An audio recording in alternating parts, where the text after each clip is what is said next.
Hello, welcome to the Skip Podcast, your source for all good things in the universe of movies. I'm Brandon. And I'm Josh.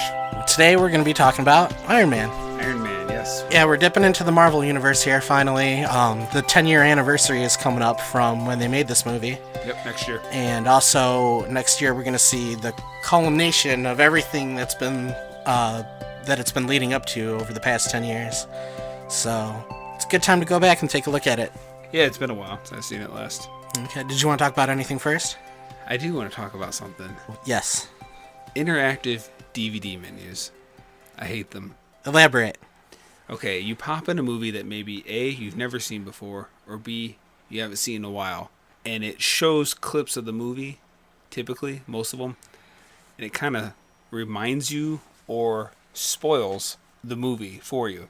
I had someone, one time we watched a movie they hadn't seen in a while, and just from having the interactive menu start playing clips, they were like, oh yeah, I remember what happens at the end now. And like, I hate when I pop in a brand new movie that I've never seen before, and like it just starts showing clips, and if I, like, let's say I'm wanting to adjust the chair or grab something to drink or whatever, and it starts just repeating through it. You know what I'm talking about? Yeah. It just kind of, I wish they wouldn't do that. They spoil everything. No, yeah, I totally get you. Like, every now and then I want to show a movie to somebody that I own on disc. Yeah. And I'll pop it in, and it'll start to ruin something that's in the movie already. I'm like, so you want to immediately like hit play, then hit pause. Yeah, it's like, don't look. Right. Like, why do they have to do that? I don't know. I do like the way the Star Trek DVDs did it. They kind of have this like computer animated like little, kind of like what Iron Man had. It was just like the suit, and he's just kind of like got the play and the setup. So a couple of things might be lighting up or moving around. Yeah, and basically it will just show like a ship sitting there. Mm-hmm. And then like play languages and whatever. Yeah, I'm fine with an animated menu and have like maybe little Easter eggs pop up or something. But but the actual movie clips being played through, I hate that. Yeah. When they're showing clips of movie in the background, or even sometimes they have like the full clip with like the sound and stuff. Like, why would you do that? I've seen like, I think in Die Hard or something, one of them it shows like who the villain is. Like you have, you're supposed to be guessing through the whole movie. Here you go. Have you ever seen a trailer that's done that? Trailers are pretty bad lately for like giving a lot of things away, but typically they don't give the whole plot away. Mm-hmm. Have you ever seen a trailer that did? I definitely seen trailers that have given away all the big scenes in the trailer. When I think Jurassic Park 3, I remember when I saw that movie, I was really disappointed because all the big scenes were in the trailer. Mm-hmm. That's annoying too. Like, I can't think of one offhand. Or if it's a comedy, they give away all the good jokes. The rest of them aren't really even that funny. I'm thinking back specifically to Terminator 4. Okay. When I went to go see that, they had given everything away. Everything in the trailers. They kind of wanted to keep it a secret that the main character is a Terminator. Yeah. And they showed it in the trailer. And then like when they had the big reveal in the theater, like who cares? Nothing, we know. Yeah. Like, okay, thanks for building that up. Kind of like in Terminator Genesis, they show that John Connor is basically a Terminator. All right. Well, I don't need to see it now.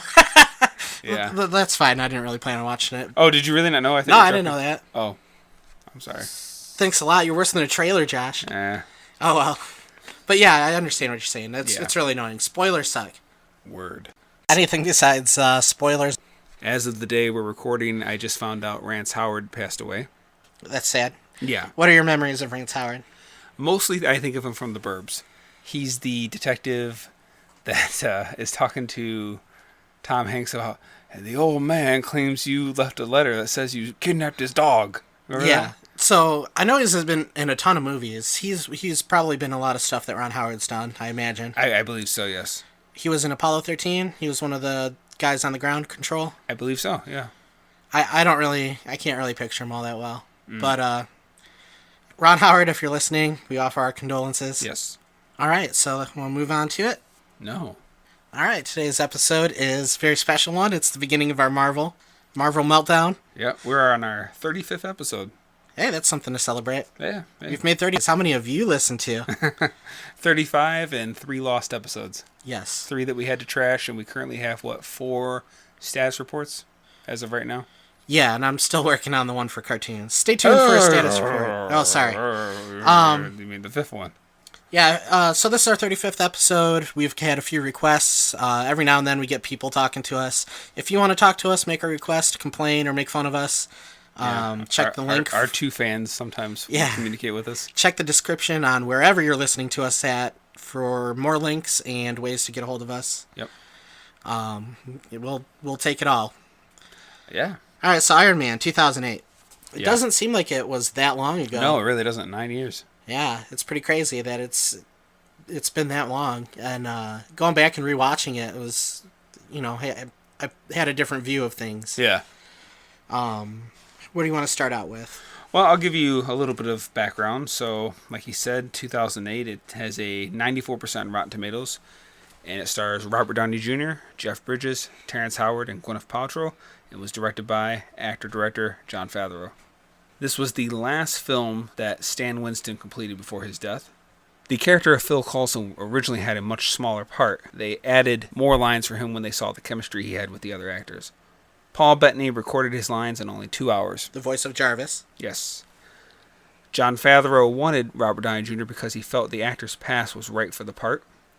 Jarvis, or Just a Rather Very Intelligent System, was a tribute to Edwin Jarvis. Who's Edwin Jarvis? I don't know. He must be someone pretty smart. Okay. I don't know. Jarvis was changed to a artificial intelligence to avoid comparisons with Bruce Wayne's butler, Alfred.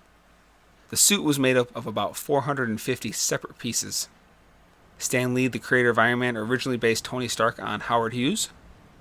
Universal originally tried to produce a film in 1990. The Mark I armor weighed about 90 pounds.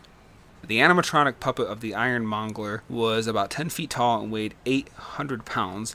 It was built on gimbals and it required 5 operators to run it.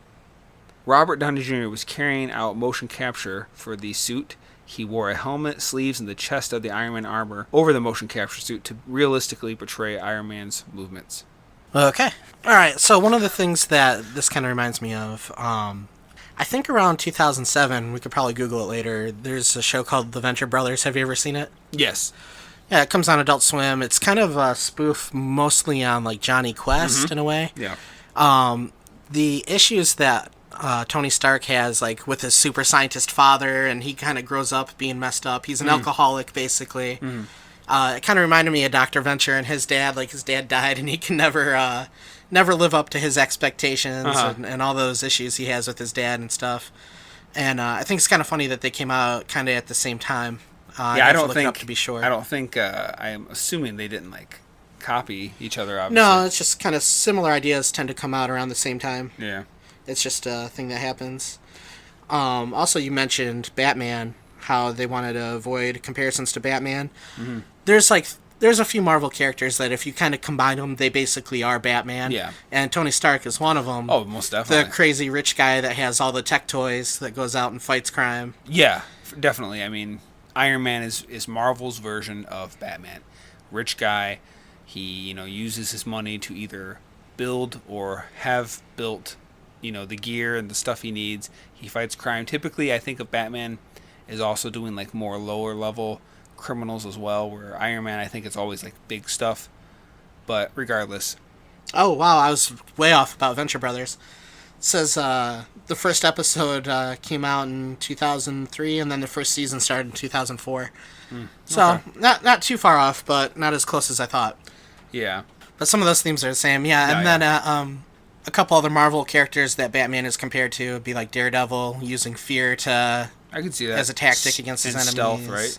Yeah, and the fighting abilities, the way he's able to fight. And then also the Punisher, just being that rogue vigilante. I could see that too. I heard before that Stan Lee says, like, basically, Batman would be the one character he wishes he could have created. Like, that's like the one character he feels like, man, Yeah, I can see that. Yeah.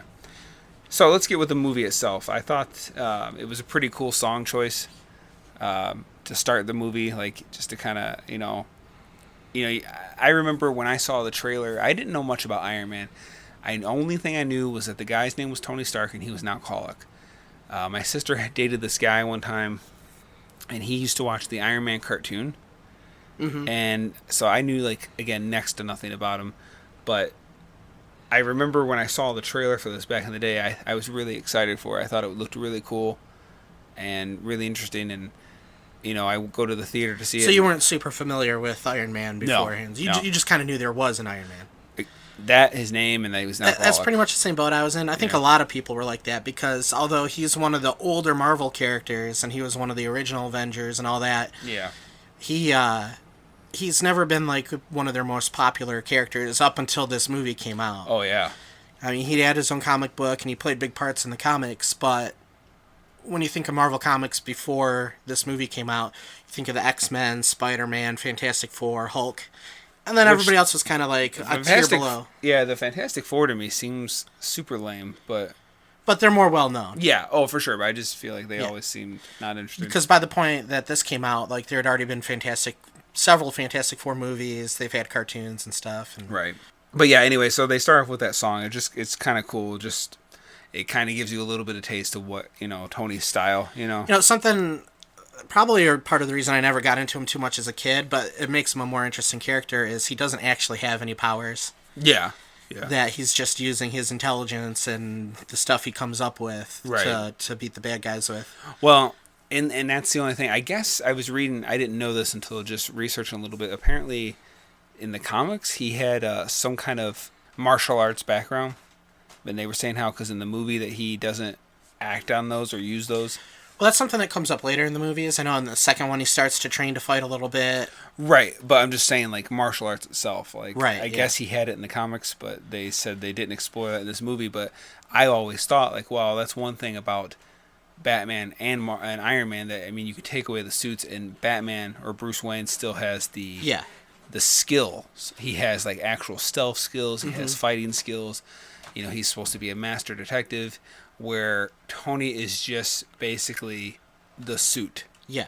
And I think that's part of the third movie, what they're trying to explore with that. If you take away the suit, is he still a hero? Yeah. But we can talk more about the other ones later. Yeah. I thought it was pretty good. Like, Robert Downey's like first line in the movie kind of sets up like what kind of person he is. Like, he's right off the bat, joking around and stuff.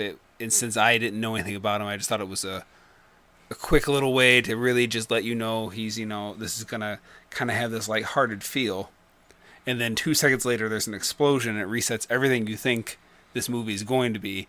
Because, we had, like you said, the Fantastic Four and even the first Spider-Man, and they were pretty light, all in all. There was a few moments, but, like, I thought this was going to be, like, just kind of a goofy, well, not goofy, but kind of more funny movie, and then they have that, and it just constantly ping-pongs back and forth between kind of, joking and you're laughing, and then like something kind of dark or serious or real or whatever. Yeah. Although this movie, it's a Paramount movie, it's not Disney. It's still that Marvel Studios and still part of their big plan. But yeah, they really kind of set the tone for like the whole rest of what they were doing as far as that, like, we can go back and forth between the jokes and the lightheartedness and then getting into a serious moment. Yeah. Some of them are a little more jokey and some of them are a little more serious, but they all have like kind of that similar air of fun about them. Yeah, and it's got those two different tones. It's like two-tone ska. Mm-hmm.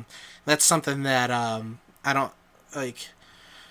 There's a little bit of goofiness in some of the X-Men movies. Yeah. The Spider-Man movies had lots of goofiness in them. Mm-hmm. DC can't really seem to figure out how they want to do things. But this was the first. This is the first Marvel installment of the official Marvel series, and they pretty much had their tone down right away. And they had a lot riding on it, really, because I don't know if they planned it, because they didn't know if it was going to work. Obviously, it was a lot riding on this movie to really set that foundation for all these other movies to do, and they, knocked it out of the park the first time. Yeah, when you go back and watch it, you can tell they had, I don't know how specific of a plan, but they knew kind of where they wanted to go. Yeah. And they were setting things up in that first movie, but I remember the first time seeing it, like, I didn't really catch on to Phil Coulson being part of S.H.I.E.L.D. right away. Yeah. I didn't expect to see Samuel Jackson at the end as Nick Fury saying, hey, we're going to put the Avengers together. Yeah. That got me thinking, too. I was thinking about this earlier, like the importance of end credit scenes. Mm-hmm.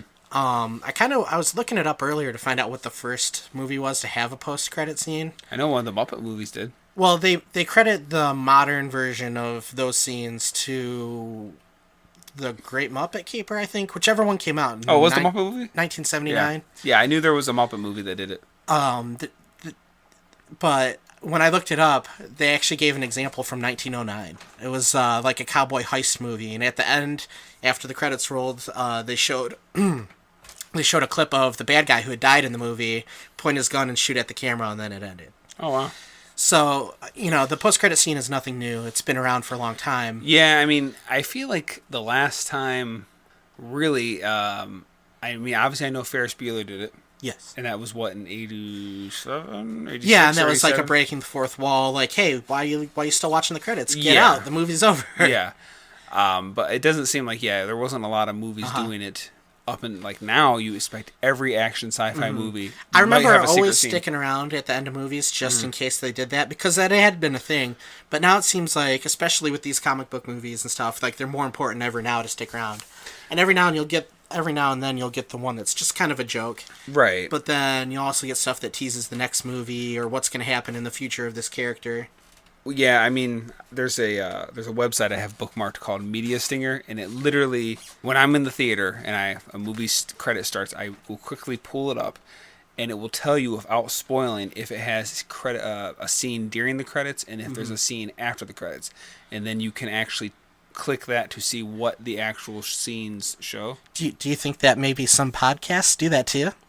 No, You don't think any podcast does that? never. It's never been done. It seems to me like I've heard of one podcast that probably does that, and people should probably listen to the end. I don't believe you. No? No. Okay. You are a liar. But yeah, that's because I feel like because of these Marvel movies, that's become a bigger thing. Yeah. Even though other movies had done it before. Right. And you obviously we never never really seen a movie set up a continuing story arc kind of like TV has done. And Yeah, there's well, I mean, I'm not saying it's never happened, but it's never before it's not something I'm familiar with. Before what they started doing with these movies, there had been movies with sequels that would kind of continue plot. There's Back to the Future 1, 2, and 3 that all kind of take place one after another. Yes, but usually that's the same characters on their next adventure or their next place. This is like where you have a totally different character, but then he later makes a reference to something that happened in the other character's movie, and then they meet up in the next movie, and then another character, and so on and so forth. It's a little different. Yeah, like you're saying, same character. Like I was going to bring up James Bond and like Jason Voorhees and all that. Those are like your super sequels, there's like a million of them. But yeah, this is like, like a river, you have this one, then when this one splits off this way and starts doing something, this one keeps going that way. Yeah, and Kevin Feige even came out and he was talking about it and said, like, we intended for the very first one from the start with Iron Man to tell an overarching story between all of these characters. It's all one story, you're just watching it in parts. Yeah. And it's pretty ambitious, and like you're saying, they took actually a big risk with this because Iron Man was, while in the comic books he's a big character. Yeah. In the outside world, like, if somebody told you, hey, name some comic book characters, give me 3, they're going to say Spider-Man, Batman, Superman. Yeah, probably. Not in that order, but, like, you're going to get those 3 the most. Yeah, for sure. Iron Man probably wouldn't pop up on the list for a little while. Yeah, at that time. So, it's been, like we said, almost 10 years. Mm-hmm. I remember when it was a thing with the whole, like, Al-Qaeda and all that stuff where you would constantly see, they obviously wouldn't show the entire video, but, like, where someone had been captured by them and they were, the whole thing where they're in a chair, they're surrounded by all these guys masked and giving their demands while they or whatever. were producing this movie, like, we went through some pretty bad stuff while they were doing it and leading up to it. Yeah, what I'm getting at is, obviously you don't see that as much anymore, but at that time, I remember when you would constantly, I feel like at least constantly would see how someone had been captured and was being held hostage, basically, and, and so this was very contemporary to what was happening, and just that little nugget right there, like, when I watched it just now, I kind of was like, wow, I remember when that was a big thing. You saw this all the time. You don't see it anymore. But I just remember when that was like a big thing. Yeah, the movie definitely has, you can tell what time period you're watching it in. Yeah. Because all the stuff in the Middle East was a little bit different back then. Yeah, for sure. I believe that's Afghanistan, where the movie is kind of half taking place. I'll go with that. Yeah. I don't know. I know it's a more mountainous region, and there's lots of mountains. Yeah. One of the things I noticed that I never really paid too much attention to before my other time seeing it is like the group that captures Tony. They're not Al Qaeda or whatever. Yeah, they're the fictional 10 Rings. Yeah, they're the 10 Rings. They're part of the 10 Rings group, which is led by the Mandarin. Yeah. Mandarin is supposed to be one of Iron Man's like He's big the arch enemies. He's the Joker. Yeah. To Iron Man. Yeah. And so they're kind of teasing like, okay, the bald bad guy, the bald guy. The leader, definitely the leader of the. Can't say the bald bad guy because they're both bald, but I yeah, know what you mean. the terrorist leader over there. Yeah. Like he might be one of the top henchmen for the Mandarin, and the Mandarin's going to show like up his later. second in command or something. Yeah. And that'll bring me back to that third movie and how they kind of ruined that. I am right with you. I actually wrote in here that basically I feel like that guy was a wasted character because I thought it would have been great to see him come back in the third movie. Personally. As whatever, whether it was just a guy, whether he was still part of the Ten Rings, or whether he wanted they special didn't explicitly revenge. show him being killed. I'm led to believe though they killed all his men, then they went into the tent to get the suit and all whatever else they had. I assume he was still paralyzed for 15 minutes. They would have got At the him, very least, what they could have done with that third movie was have flashbacks to the first movie or reference the first movie, saying because of Iron Man, my whole group over here got wiped out. Yeah, I'm taking you out. Sure. But third movie is what it is, and we're not going to talk about that one too much until we get to it later. So, question for you. Who do you prefer, Terrence or Don? I'm going to go with Don. I agree. Curious, what do you think Terrence could have done with that character had he came back? I'd kind of forgotten until we rewatched. We literally just watched this together. Like, this is the first time we've done this. So, so that's we watched it and then literally set up and recorded. Yeah, so this is all really fresh in our heads. I had actually forgotten until we rewatched it that they had replaced that actor. Was it money disputes? Is that why I think it was. He came? Okay. But anyway, what do you think he might have done differently, or what do you think had he been able to come back? I don't know, it's hard to say. I kind of would have liked to see him stay in the role, but I'm not displeased with Don Cheadle. Don Cheadle, I think, looks a little bit older. Okay. And because he's got kind of that thing going where he's got kind of a skinny neck, and you can see like the white hairs and all that stuff coming through. Okay. But I think he's got a better build for being it. And I think he plays it just fine. But I don't think I would have had a problem with the other guy either. They had already kind of set him up. I think he wouldn't have felt like such a small-time actor to me, because I don't really see him in a lot of stuff. I think I've seen him on a TV show. Terrence Howard? Yeah. I believe it's called Empire. He's on a show called Empire? Yeah, it's about Record company, yeah. Okay. So, yeah, he wouldn't have felt like as much of a TV actor to me as we rewatched it. I gotcha. He would have felt like more like a big star. Yeah, I'm sure he's got to be kicking himself every now and then. Yeah, because think about it, he would have been in Iron Man 3, he would have been in Avengers 2, and I don't know what else. So, I thought it was nice. They do a quick recap. You were starting at a certain point in Tony's life, then we do a quick, 6 hours prior? Yeah, they show something messing up, then they go back 36 hours, I Okay, believe. I'm sorry, 36 hours. Yeah. I thought it was just kind of cool. You get a quick recap to let you know who he is, what he's all about, what kind of person he is. That way, when we jump back to his present, you just got a quick taste. We didn't need a whole movie to set him up, which was nice and refreshing, and you kind of see his change, like how he has a change of heart. He starts he goes from a guy that really doesn't care about anything except himself and money and whatever, to someone that gets a reality check and starts to, have a conscience about, responsibility. And that goes stuff. back to what you're saying in the notes, that Jon Favreau wanted Robert Downey Jr. to be in this because he felt like his own personal experiences may have helped him play the part better. Yeah. And he was a big actor when he was a teenager in Hollywood. Yeah. He was part of what they called the Brat Pack. Yep. He was in a couple, let's see, was he in... A lot of John Hughes movies. Was he in Weird Science? Yes. He was in Weird Science, and he was in... 16 Candles. Was he in 16 Candles? I think so, yeah. Okay. Yeah, I'm a big John Hughes fan. Mm-hmm. There's some of them I still want to see, but... So, yeah, he was in a lot of stuff up know. through his early 20s, and then... he couldn't drop the party life, I guess. Yeah, he went to jail. He served some time, I believe. He went to jail for a while, and when he got out, basically, it's Iron Man that made him a big star again.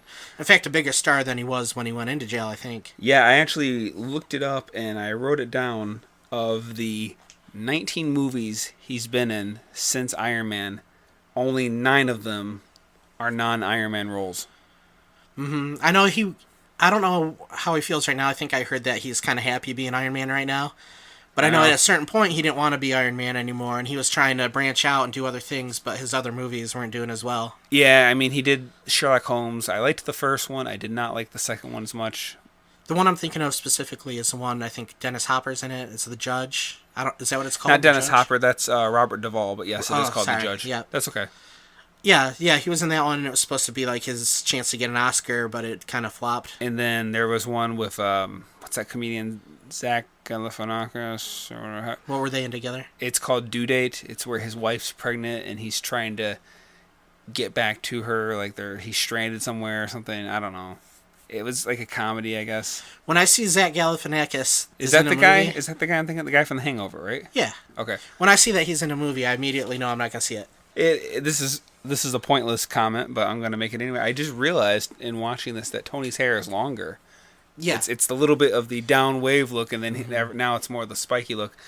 There's no bearing on that. Yeah, part of that now is he's a little bit older, and I think his hairline is a little bit further back than it was. Not saying he's bald, but he's definitely older now. I believe he's in his 50s at the moment.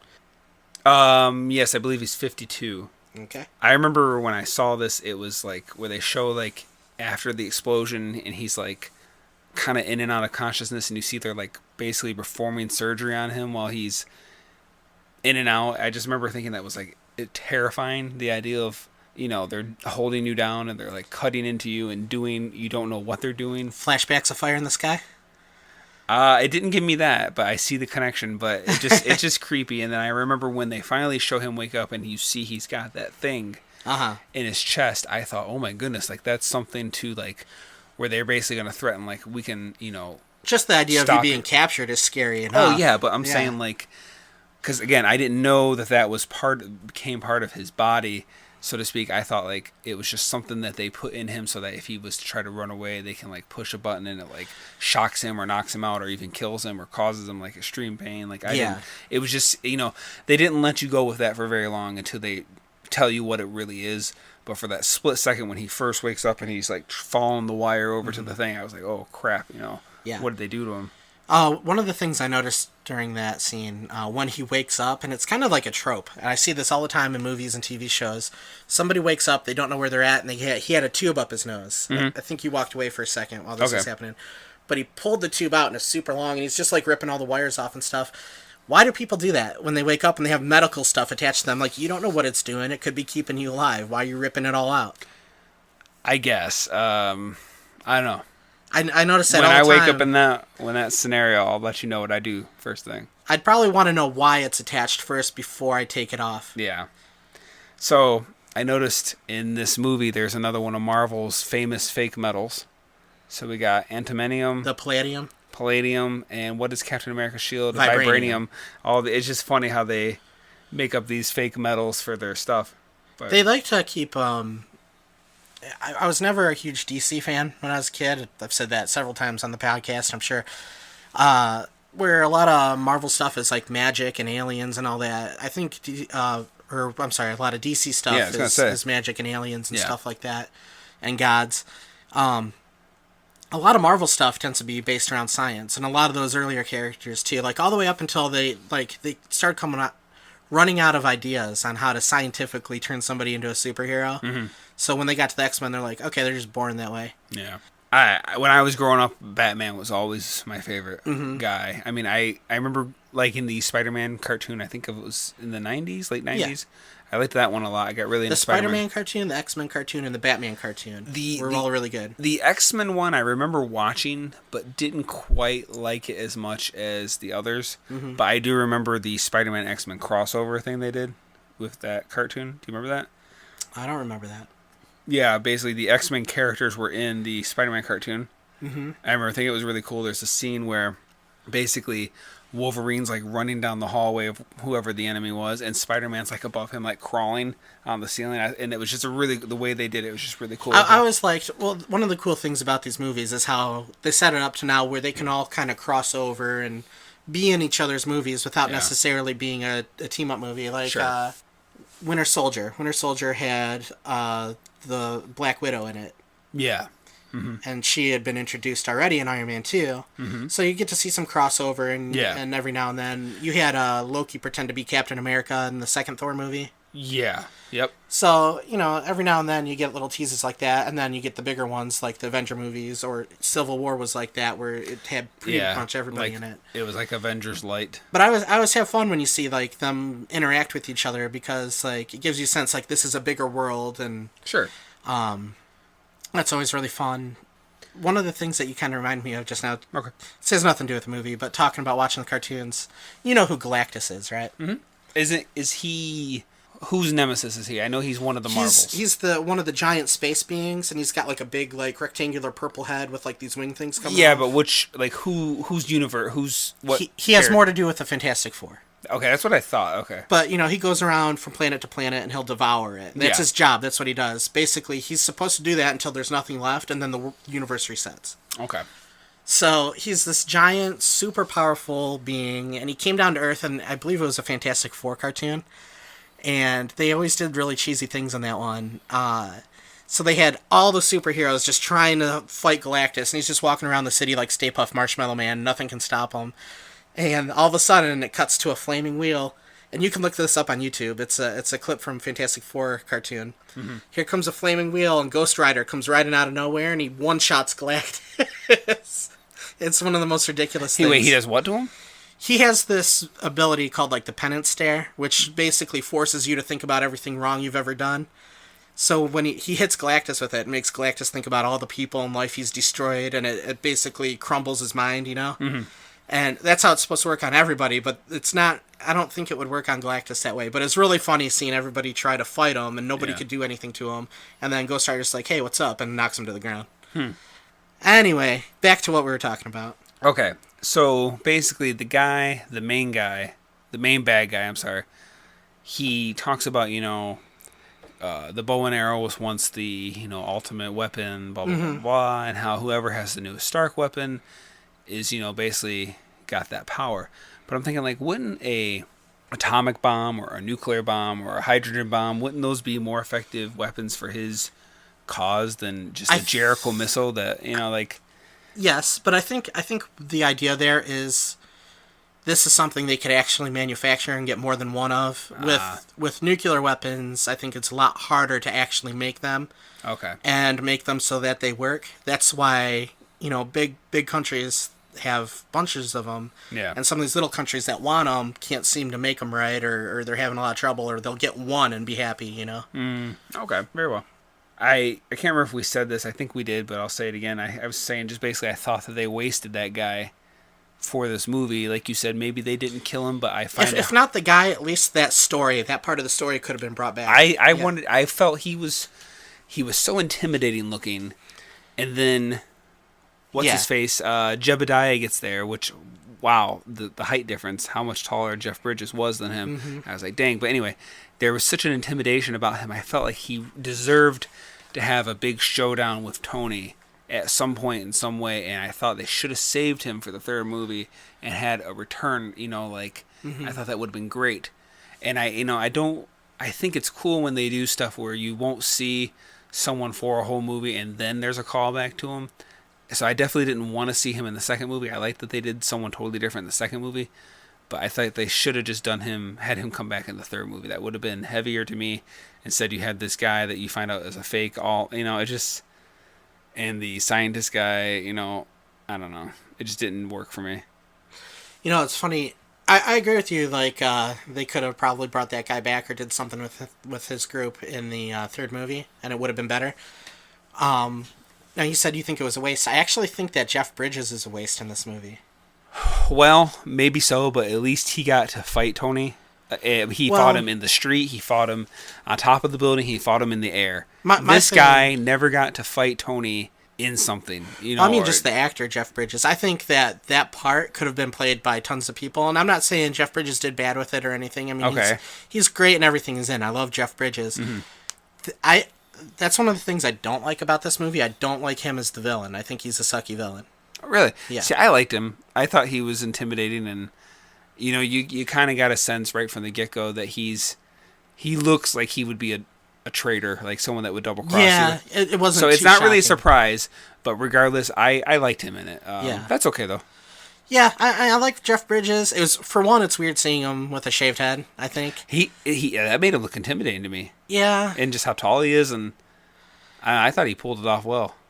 I just feel like if you're going to have Jeff Bridges in your movie, give him a better part or something stronger to do. Okay.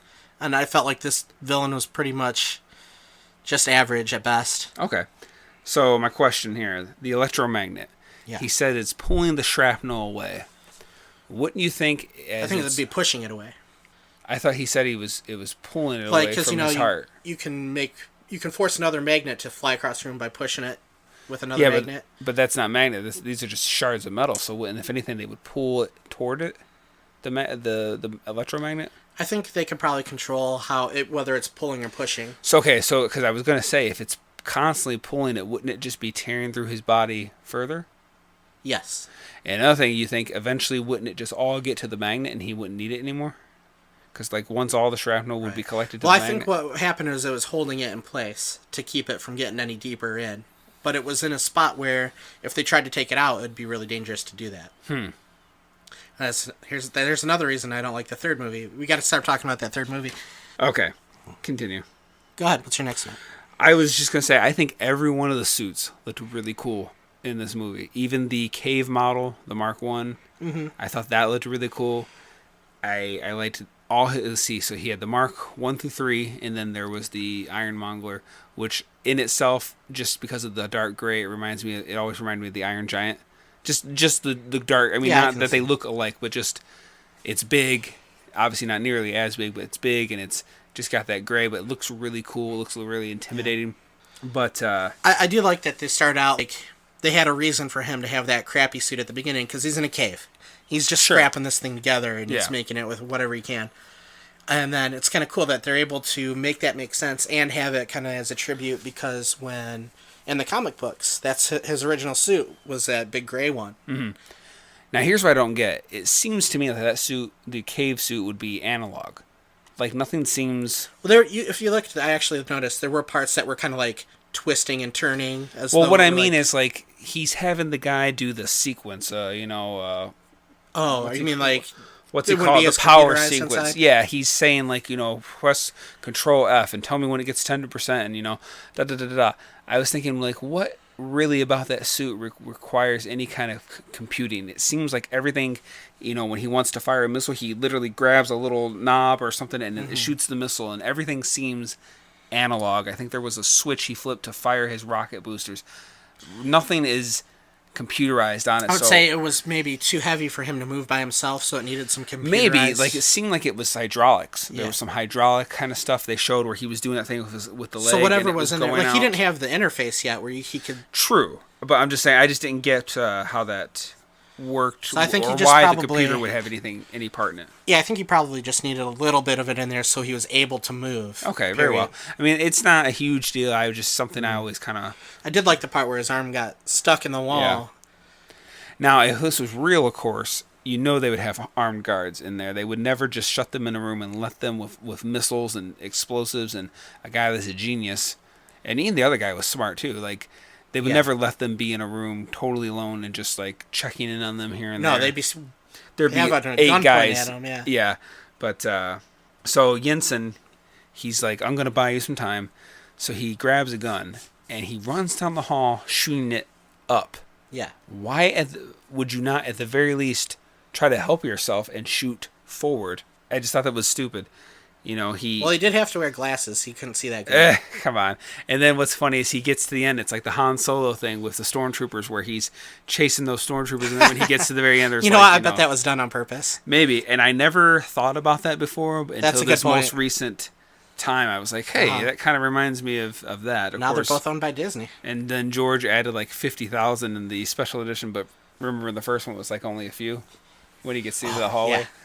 Anyway. Yeah, because he can't leave his own movies alone. Right. So the arc reactor that he built and he put in his chest, it was a miniature version of one that he had. It was more for show, but he had like this giant arc reactor, and you get the sense it was built a long time ago. When they show it, it looks like it was built in the 1950s. And I have a feeling it was something his dad made, or he helped his dad with, Then they took it. Remember, in the second one, they have that World's Fair. Yeah, yeah. It's probably something they showed off way back when, and they just couldn't really ever get it to work the way they wanted it to. So it was always just sitting there. I was thinking, I don't know. Call me crazy.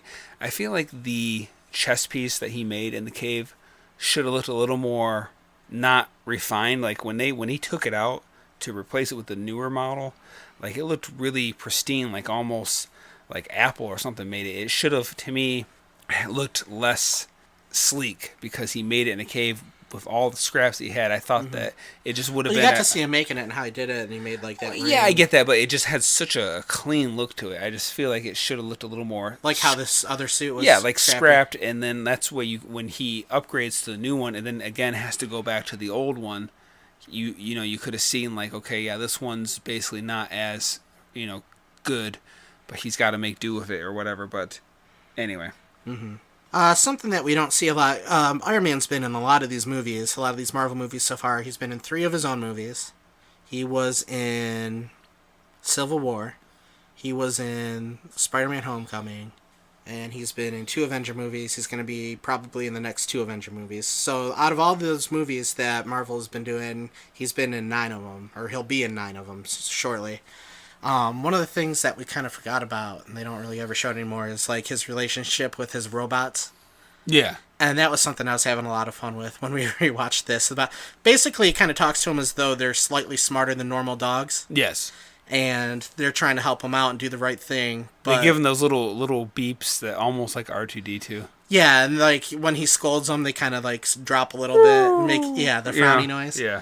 I thought that was a lot of fun, and the one that kept trying to hit him with the fire extinguisher. Yeah. They almost did that too much, where he's like, "Don't hit me with the fire extinguisher." They did it over and over again, so they really nailed that into your head. But then later on, it pays off when he goes on his test flight.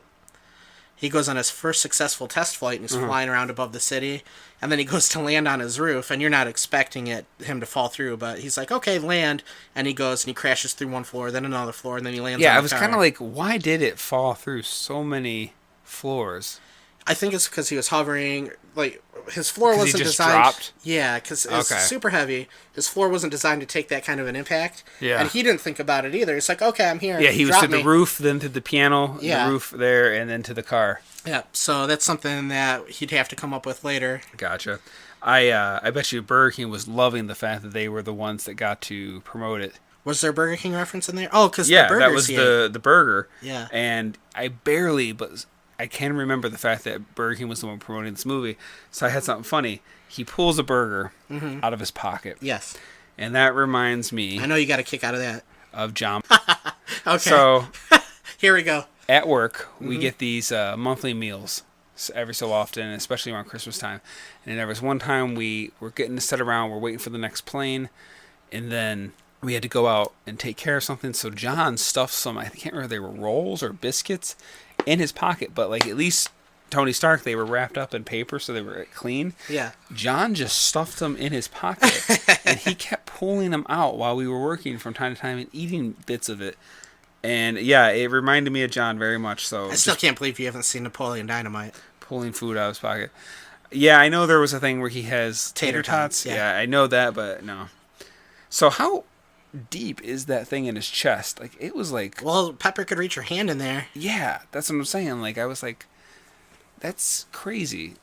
Yeah. I was actually trying to pay attention to that part where she has to reach in there just to see if it looked fake. And I could kind of tell a little bit. There was some CG. I was wondering how they did it. But it did look pretty good, even for back then. And speaking of the CG in this movie, I was paying attention a lot to like the suit and when the robots were putting the suit on him and stuff like that. Yeah. I thought it looked horrible. It looked cartoony. When the robots were putting it on him? Yeah. When they're all like... When all the robot hands are coming and putting Yeah. little pieces on them and stuff. Like, I remember thinking back in the day, like, it looked good, but not super good. And Yeah. now, like, it doesn't... I don't feel like it holds up at all. And I remember when I saw the second one, like, I thought they had improved the look of it. Like, it looked so much more real compared to in the first one. Okay. I don't know what the budget was in this first one, but I imagine it was smaller than it was for any of the other ones. Yeah, I would think so. But yeah, the CG effects, a lot of them don't hold up in this movie, I don't think. I didn't mind them. I know what you're saying. Yeah, there were certain, like the part where he said, she comes down, aren't those bullet holes? And Yeah, yep. And, let's face it, this is the worst thing you caught me doing. Yeah, I could see that definitely wasn't looking so great. And I think the scene that mostly stood, remember when he finally puts all his armor on, he goes over to whatever country, and he, like, stops those bad guys, and then he gets shot down by the tank. Mm-hmm. After he shoots that tank, and he's, like, walking away, like the cool guy slow-mo move. Yeah, he shoots like the tank and turns around before it looked explodes. a little fake, which it's also, I had a note in here, that tank made an incredible shot. It I was thinking that too. How high he was and how fast he was moving, and that tank was able to knock him out. I'll say this about those terrorists: they're great shots at tanks. Yeah, I guess so. Yeah, because a small target flying through the air. Yeah. Got your tank sitting still in one area. Yeah. To shoot that little thing out of the air in one shot like that. Yeah. Okay, the main bad guy, even though I think he should have returned in the third movie, how would he technically have survived the explosion when Tony Stark escapes? He gets out of the cave and he starts setting fire to all these things of missiles, and there becomes a huge explosion. I feel like he would have died from that. Was he there? He was at the mouth of the cave. That was the guy he shot at right before he has his last conversation with Jensen. Okay, yeah, he was there. He So got he part was of his pretty face close. blown off. Right, he was pretty close. And I feel like just that many rockets and missiles and whatever being set fire and just exploding. And you saw when Iron Man shoots up the first time how big the explosion was. Mm-hmm. They all would have been toast. There's just... Yeah. But then they have him come back. If you hide behind a rock or something, maybe. I don't know. I don't know. Anyway. So how does he control the suit? I don't get it. Like, they show at one point he's got little finger controls when he's testing out the rocket boots. Then later when he puts on the arm thing, he hits a button. Okay, I get that. But when he's actually in the full-fledged suit... Yeah, when you're in it, you can't press a button. He's not pressing any buttons. He's not... I mean, sometimes he gave some voice commands like, put all the power to the chest. I think a lot of it is gestures. Like, you can do this with phones now, where you can have your phone... You can do a certain signal to your phone to have it take a picture without you pressing a button. And I think a lot of it was based on that. Okay, very well. Very well. But that was something... And also the fact, like, the way the suit looks like... Because it looks... When they show inside his helmet... It looks like the helmet is like this far away from his face. Yeah. Because it just shows all black around him, and then you're seeing like these icons and right. It should be like right in his face. So yeah, it's like right here. So I don't fully understand. It's not a big deal. I think it's just for our benefit. They pull the perspective back, yeah. But that is something that they introduced in that movie that we're so used to seeing now. But that was like kind of a neat way to do it back then. Like, how do you show him in the suit? It's right. It's covering his face. It's not like... Yeah, no, I like it. I mean, it's a cool look. And, I like how his was a lot of blues. It seemed like a bluish hue. And then when you get to Jebediah's suit, it's more of a red. Like all his icons and displays is Another red. thing, I really like the effect they add to his voice when he's in the suit. When he talks? Yeah, I think it sounds really cool. It kind of reminds me, I think his name was Tom. I don't know if you ever watched Toonami on Cartoon Network after school. Tom from MySpace? Yeah, that Tom. He's my friend. The Tom the robot from, I think it was called Toonami. Like, they'd show, like, Dragon Ball and stuff on Cartoon Network after school. And they had, like, a little mascot for it. And it was just this little robot. Yeah, I remember that. I remember his voice. Like, he always had, like, this cool voice. And it was really calm, and it sounded a lot like the Iron Man voice from this movie. Okay. Also, speaking of other robots in this movie, I brought it up before how the old arc reactor looked like it was from 1950s. Mm-hmm. It reminded me a lot of Robbie the Robot's head. I can see that. Or not. Wait, no, wait. Not Robbie the Robot, the one from Lost in Space. Just the robot. Yeah.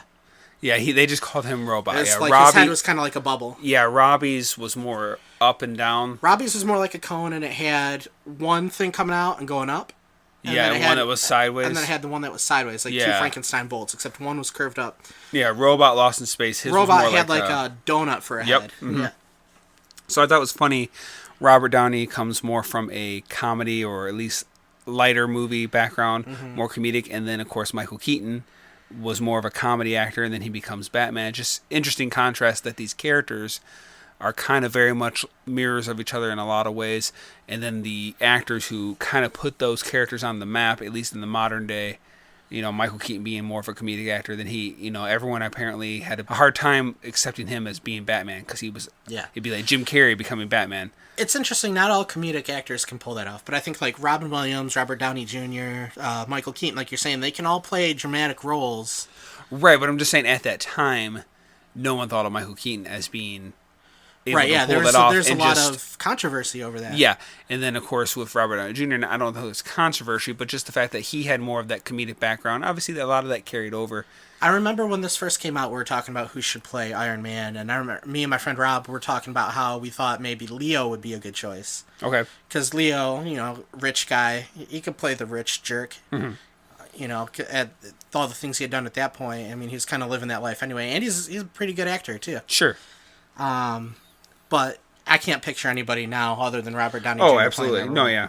So, have you ever found that certain things you watch in a theater will get a laugh, and they seem almost made for a big audience type laugh, but then when you watch them at home on DVD, they just kind of they seem almost like either not funny or just out of place or whatever? I don't know. There's a lot of things that when I'm in the theater, because when you're in a big crowd, watching a movie is a little bit different. Mm-hmm. I'll admit watching a movie is different when you're in a big crowd than it is when you're just at home on the couch, maybe with a handful of people or by yourself. Yeah. I don't usually let the big crowd keep me from laughing at things I think are funny. Mm-hmm. So there are a lot of times when I go see movies with my friends and there'll be some kind of a joke that just really hits me in the funny bone. Mm-hmm.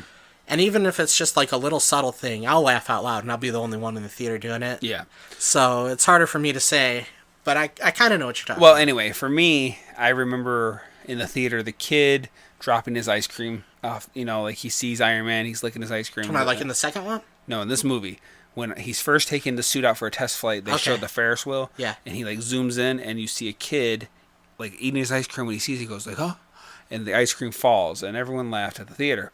But I remember now, it's every time I see that, it just doesn't seem it just seems like something only that works for the big crowds. Do you remember the kid in the Iron Man mask in the second one at the World's Fair or whatever? Yeah, and then he goes, "Good one, kid," or something, because he shoots the guy for him. They've kind of retconned that. Somebody asked Kevin Feige as a joke if that was Spider-Man, Peter Parker, when he was a kid. Mm. Kevin Feige's yeah, I like that idea. Sure, yep, it's a Spider-Man. That was Spider-Man. So now, officially, in quotation marks, that was Peter Parker. Okay. The look on your face. You just gave me the look oh, wow, I don't care. Sorry.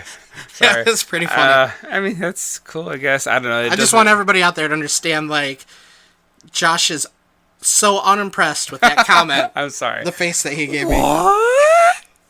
Another one of the things that this movie set up that would be a continuation, just another running gag, is the Stan Lee cameo. Yeah. I think there may have been Stan Lee cameos in the old Spider-Man movies and X-Men movies. I don't know about X-Men. I feel like he was probably in Spider-Man, though. He was in some of the X-Men. But it's now a running gag that in all of these movies, even the other studios copy this now to where Stan Lee is going to be in most, if not all, of the movies that they make. Yeah, not all. He doesn't always show up, but in these ones, he does always show up. So we got it. So this is the first one. Keep track, people, because we're going to be going through all of these. The first Stan Lee cameo is of Stan Lee as Hugh Hefner. Or a Hugh Hefner type. Yeah. He even calls him, "Hey, looking good, Hef," or something. Looking good, Hef, and there's Stan Lee wearing a robe, surrounded by beautiful women. Yeah. Pats him on the back and then keeps running up the stairs. So Stan Lee cameo number 1. Okay, I got a pointless thing to point out. Yeah. So I noticed that there's no rubber grip on the bottom of Iron Man's footwear. How does it keep from sliding all over the place? Well, yeah, I'm thinking if you're having to walk, you just have metal shoes, I guess. Yeah, you would slide all over the place. I would say magnetic, but that wouldn't help you on concrete or anything. Yeah. Anyway, not a big deal, but just something weird I noticed. Come on, Marvel, get your facts straight. Yeah. So why does S.H.I.E.L.D. need to talk about Tony's escape?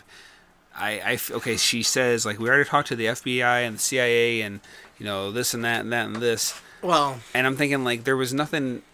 How do they know that he did such an extraordinary thing to get out of there? I would just not think that they would need to know anything about it until they got wind that he had a suit. Well, by the end of Captain America: Winter Soldier, S.H.I.E.L.D. basically isn't a thing anymore. And I don't care what the TV show says because the TV show sucks and I don't watch it, so I don't pay attention to that. S.H.I.E.L.D. is basically gone after that, but the whole history of Nick Fury and Shield is like they're just super big into keeping secrets. And Nick Fury apparently has been keeping tabs on people of extraordinary ability, so that in case something happens, he's able to use them. Is he really of extraordinary ability though? Yeah, I would he's in say the suit? his Sure. engineering and his scientific abilities. Okay. Plus, now he has experience in as a superhero fighting crime. Okay. So yeah, Man, I hope he never breaks down in that suit. Because in this movie, I know in the other movies they made it where he can easily get out of it. Yeah. Like almost like... well, that's one of the cool things is you get to see him make those upgrades and improve. Yeah, as he but goes. I'm saying for this movie, if he ever got to a point where... he was worried that he was going to run out of power because he was going to be stuck just literally broke down in the desert or something. on a horse with no name. Yeah, he's not getting out of that suit. Uh-huh. At least not completely. So I was just, man... I'm claustrophobic, and even that kind of freaks me out. The idea. I'm not claustrophobic, but that would freak me out too. Yeah. Like being stuck in there. It's nothing you could do. You'd have to Yeah. wait for somebody to open it somehow. Well, he can open the headpiece, but that's about it. Because, well, I mean Yeah. and they made it. I noticed in Avengers they made it where he can take the whole helmet off. The helmet, Yeah, like, it just widens out. pops right off. Like he can take hit a button and it shoots right off. Well, I remember, and yeah, there was like a button that like widens it out so that he can like slip the whole thing off. Okay. But that's anyway that movie. I thought the sky scene, the jet scene in the beginning where the two jets are fighting. I thought that was a cool scene. It was very just exciting. It was cool to see a guy, like grab onto the jet and like I don't know. He was holding on to the bottom of it. Yeah, which freaks me out. Like I've never flown. I've been in many airplanes unloading them, but I've never flown. I don't intend to fly, but it freaks me out the idea of like hold it if you could just hold on. Now, what I really want to do is get a clip of William Shatner looking out the plane window, and then taking that clip from Iron Man and making it black and white, where it turns and you see him on the belly of the plane. Yeah. And then go back to William Shatner's reaction, start freaking out. Yeah. Okay, I'm gonna work on that, and I'll put it on our YouTube channel. Did you notice when Jebediah he does the paralyzing thing to Tony, and he's like going to get the chest piece out of him? They did this thing with the camera where they tilted it ever so slightly, and then after he gets the piece Like a out, Sam Raimi tilt? I guess I'm not as up on Sam Raimi. So it wasn't a straight shot. It wasn't straight. It was okay. slightly tilted, and then he pulls the chest piece out, and that's when he's like, looking at it with him, and he sets down as he turned. Then it straightens out. I just thought it's like I've noticed it but didn't notice it. You know what I mean? Like Sam Raimi has been the one to use that type of camera angle a lot. Mm-hmm.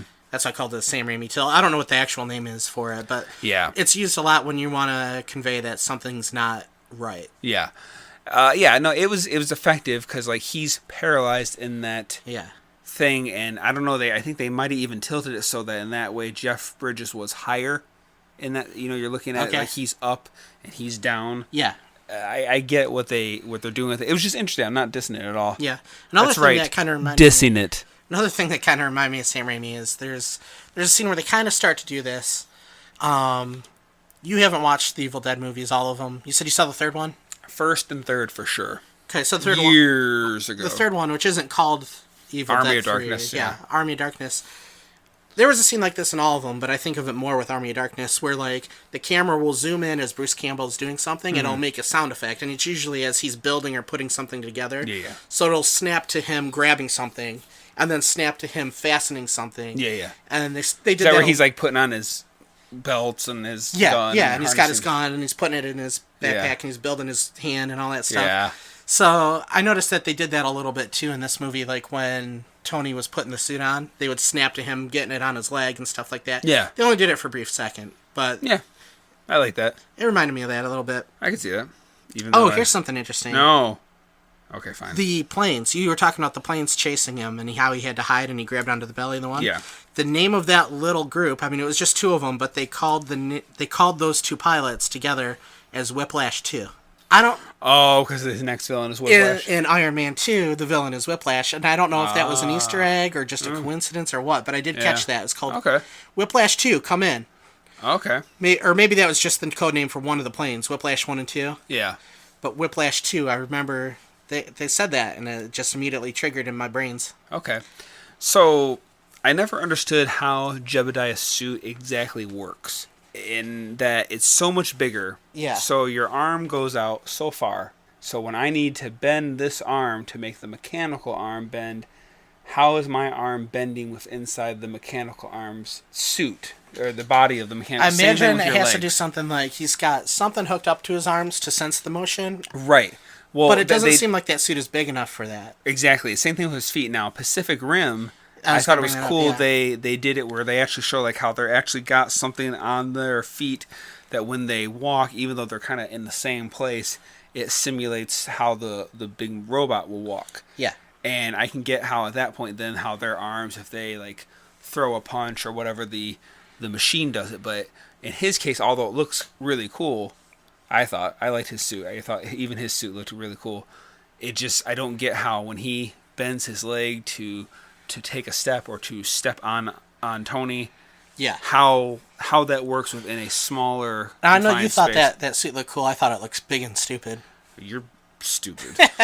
That's another one of my problems too. Like, this is the first one I could kind of let it slide, but in this what one, do you mean? Just the size of it, the animation of it, or the design? What is it? I thought it looked big and stupid. Like, why would you need it to be that big?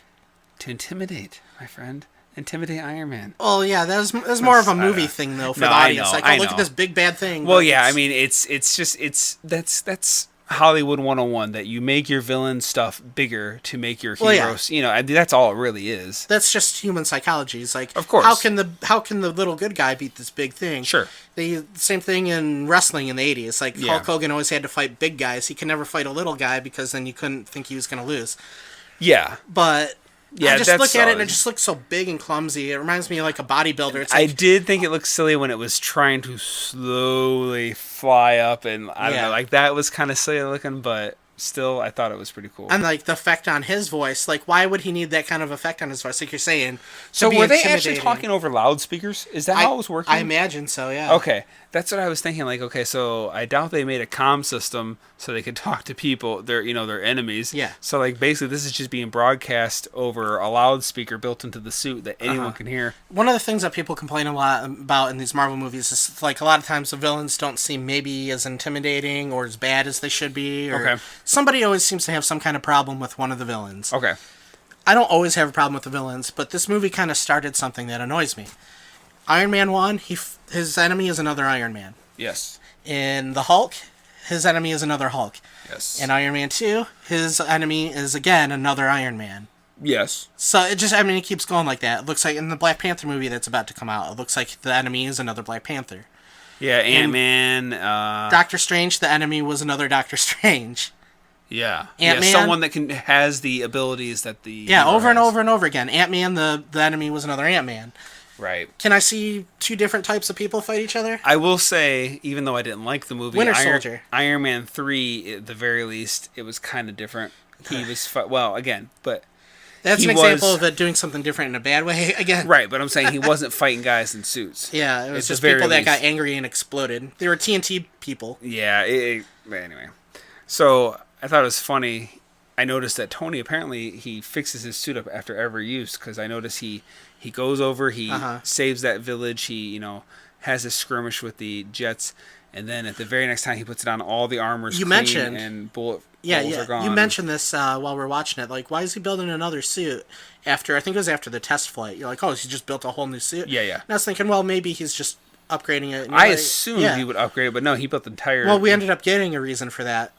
So, at the end of the movie, Rhodes can look back at the Mach 2 and say, well, maybe next time. Yeah. They're hinting at there being a war machine. Yeah, really. So that's the whole reason. The only reason. Yeah. He did talk about, like, upgrading the hull, basically, so it could withstand colder temperatures or higher temperatures, therefore icing over. But it seems like that could be something you could do with the original suit, but I don't know. Well, I'm going to trust that Tony's smarter than me. He did it for a reason. But one of the other things I couldn't figure out about this movie, as we're watching it, I started thinking about it, and I don't know, maybe they explained it and I kind of glossed over it.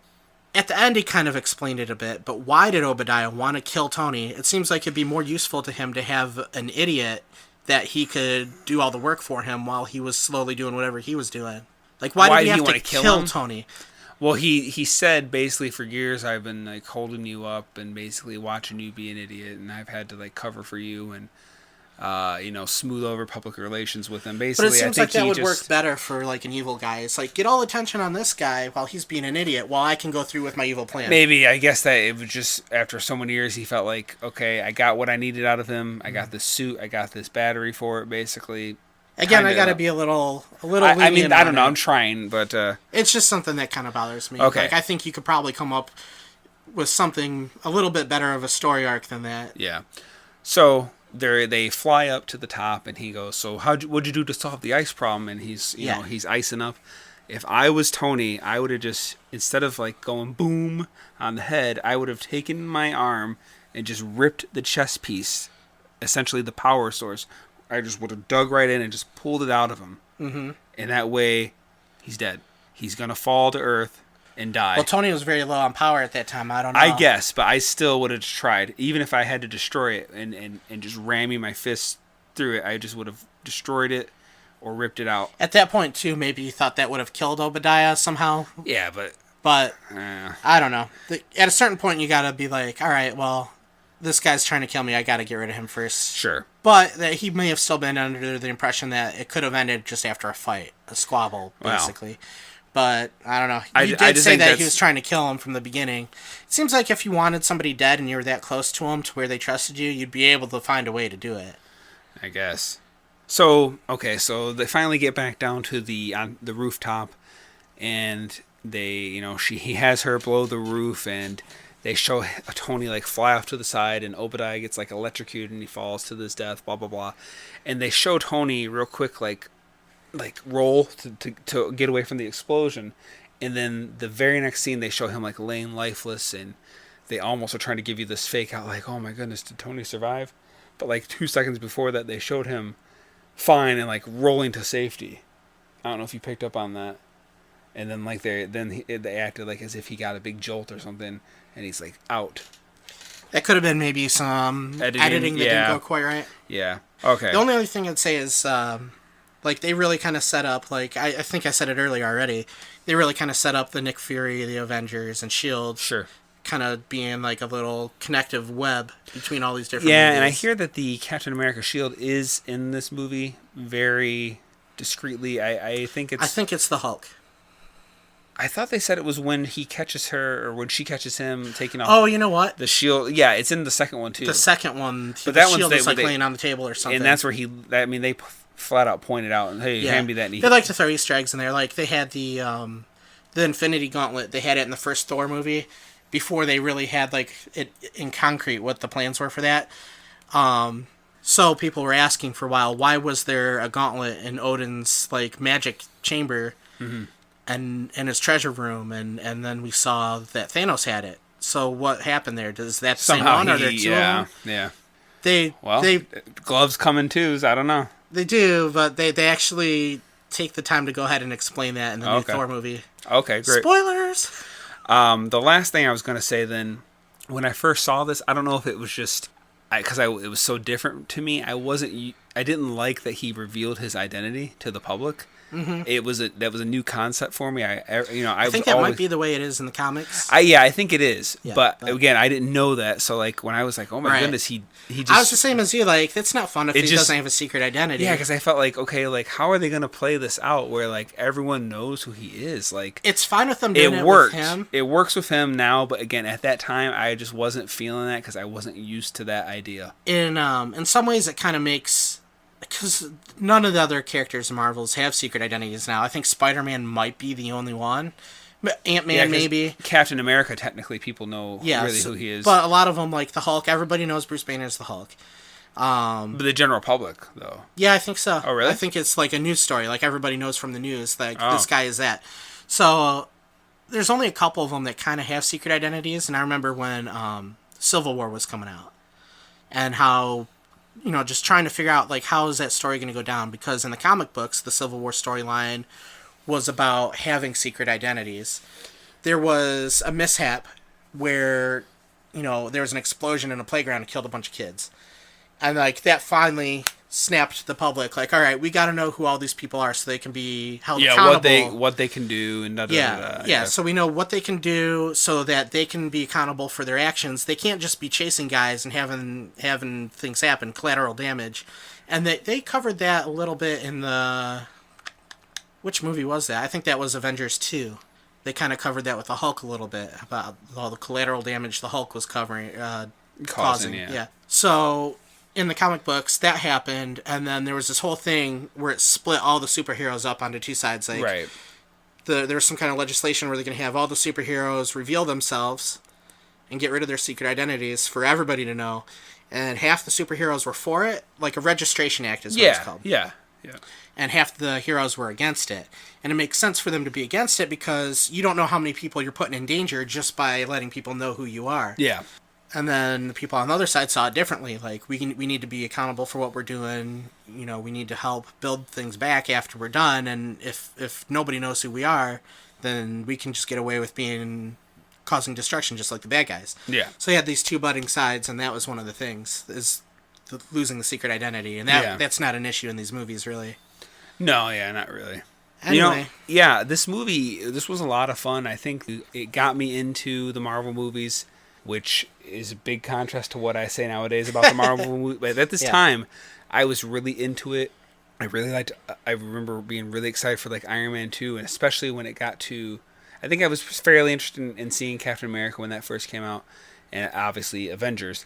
Thor, I remember like kind of being like, okay, what is this? But the most thing I knew of Thor was in Adventures of Babysitting. Do you remember that? Thor is like the little girl's hero. Oh, yeah. And then they meet I guy just in saw the the garage. poster for that movie earlier today, and I was You ever thinking seen to myself, I saw it once. It was a few basically years ago. the little girl, she wears Thor's helmet. Yeah, and she's Thor's into like her Thor, favorite. and people are like, but you're a girl. And she's like, I don't care. And then eventually they meet this guy, and he's like tall, and he has long blonde hair, and to her that's Thor. But anyway, I remember that. But I was really interested and really had a lot of fun with these movies at that point. Mm-hmm. And obviously this started it. Right. Yeah, I'm sure we're going to be telling lots of comic book stories and hero stories and our memories of these characters as we go through it. I believe the next one's The Incredible Hulk. Technically, yes. All right, so we're going to do them in the order that they came out. That's the way I prefer. I think it'd probably be cool if we were able to get caught up by the time that Infinity War comes out, because like that's the big thing. What year is that? That's coming out next year. Whoa. We have one more We'd movie. almost had to do this like every other, like a Marvel movie every other review. Maybe, I don't know. I think it's going to be a summer movie, I'm sure, this year. We can look it up at some point, but it's coming out in 2018. Okay. We have time. This is the first one out of 20-ish. Something like that, yeah. So we're going to have to do a lot of these.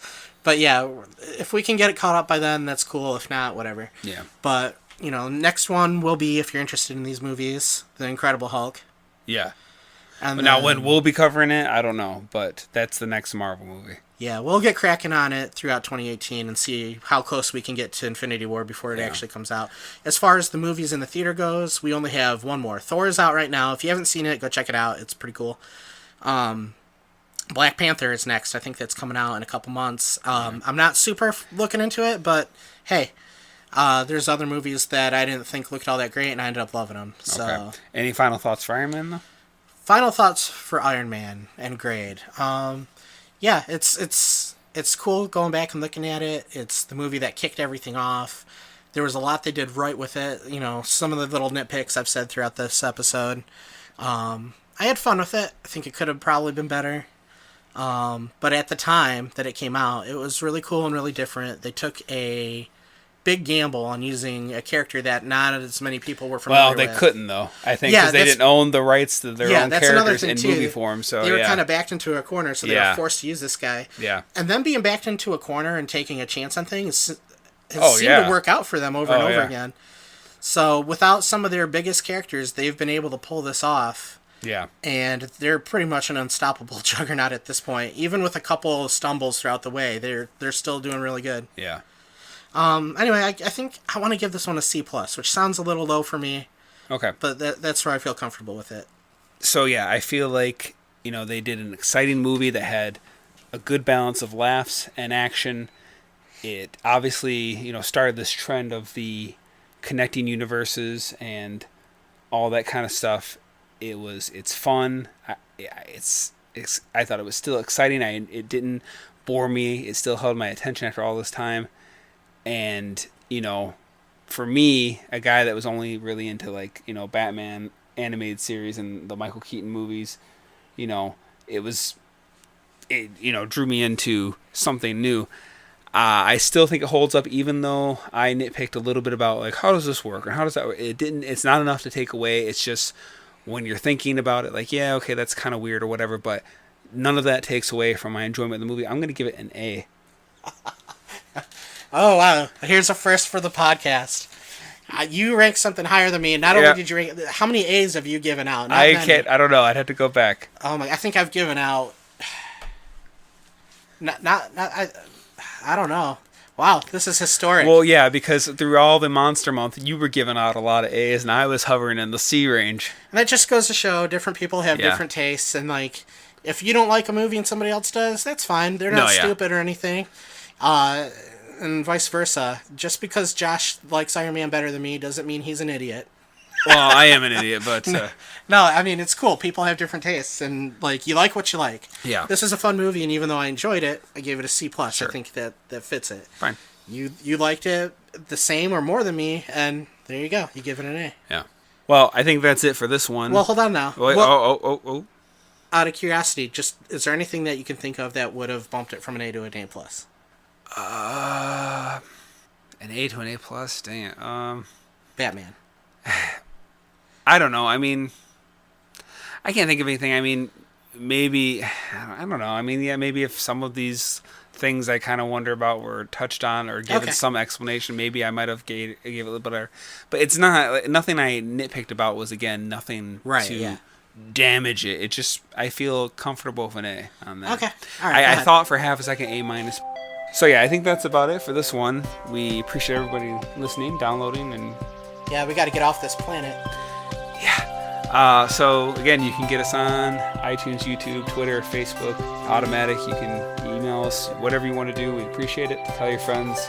Real quick. Yeah. Star Trek reference, go. Hurry. Is there anything? I can't think of one. You got one? No. I thought you were saying I missed something. You gave it a higher score. We have no Star Trek reference. Well, I think... Didn't I mention Star Trek in the very beginning of this episode? Did you? Oh, I mentioned the Star Trek interactive menus. Okay, well, there we go. All right. But yeah. So, see ya, people. All right.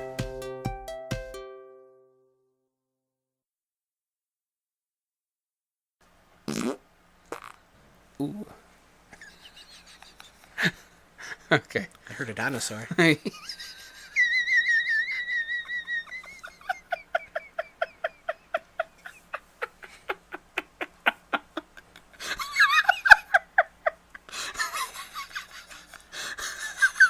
Is that a Fartropulus?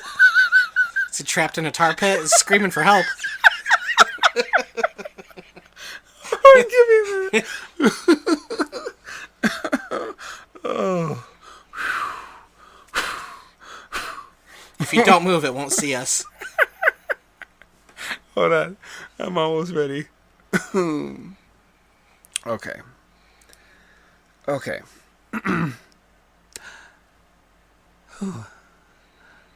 Whew.